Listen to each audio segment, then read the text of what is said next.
ते उरळी कांचन 2 नॅशनल हायवेला जोडणारा महत्वाचा मार्ग हा 965 पालखी मार्ग आणि सोलापूर मार्ग, त्यामुळे खूप महत्वाचं असं हे कनेक्शन होतं. कामाला जाणारी मंडळी असतील, रोजगारासाठी MIDC मध्ये जाणारे लोक असतील, लोणी काळभोर वगैरे या भागात काम करणारे लोक असतील यांच्यासाठी, आणि त्याचबरोबर शिक्षण घेणारे म्हणजे होळी कांचनवर इकडे वाघेरे कॉलेज, BCS MCS करणारी मुलं असतील, वाघेरे कॉलेजचं शिक्षण घेणारी मुलं असतील, MITला जाणारी मुलं असतील, अशा अनेक विद्यार्थ्यांसाठी खरं म्हटलं तर ही बस सेवा खूप अत्यावश्यक होती. आणि म्हणून शासनाने विशेषतः मी देवरे साहेबांचा आभार मानेल की त्यांनी सांगितलं की इमिडिएट मी तुम्ही जेव्हा सांगाल त्या दिवशी चालू.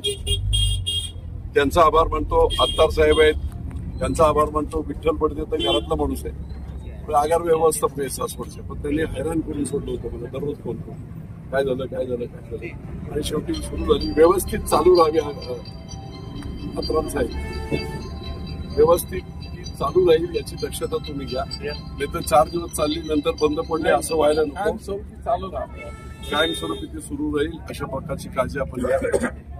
आत्ताच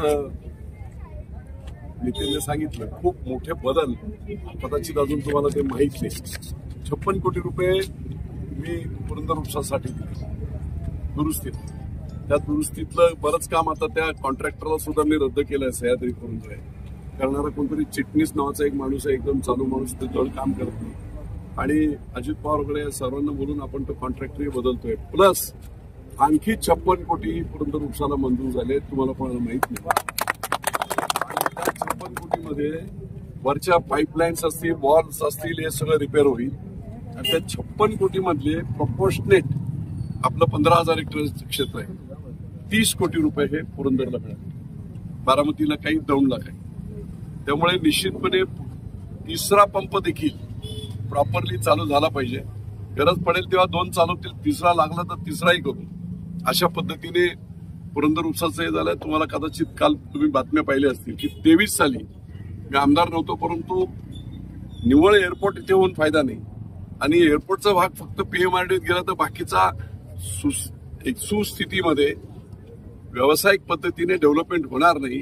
आणि मग हॅप्याजाड पद्धतीने कोणी कुठे बिल्डिंग बांधेल, कोणी काय होईल. म्हणून अख्खं सगळं क्षेत्र PMRDत घ्या अशी मागणी मी 23 साली केली होती मुख्यमंत्र्यांकडे, आणि ती देखील मान्य झालेली आहे. आपल्याला सोशल मीडियातून पत्र सुद्धा पाहिलं असेल की कमिशनरने पत्र प्रधान सचिवांना लिहिले की ही मागणी योग्य आहे आणि पुढची कारवाई. आता पुढची कारवाई